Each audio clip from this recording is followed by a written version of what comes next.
Hello guys, sa mga nahihirapan pa lang mag-upload dito sa Marina site ng inyong mga documents, kagaya nito. So, ang gawin nyo lang,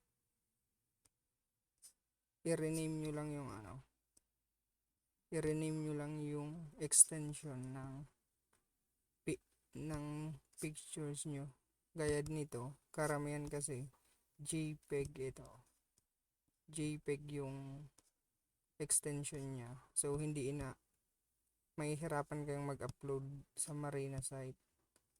Kaya ang gagawin nyo, i-rename nyo lang into PNG. So, i-rename nyo lang siya dito. PNG. Yes nyo lang. Tapos, ito, PNG din.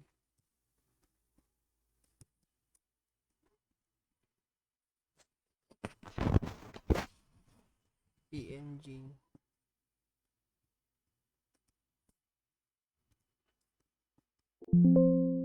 Yes. And .png.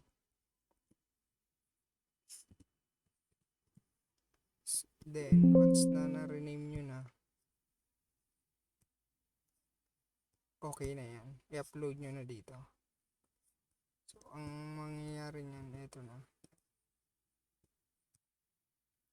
Tapos na kasi ito eh. May-upload na. Ito na siya. Uploaded na siya. Yun lang guys. Thank you.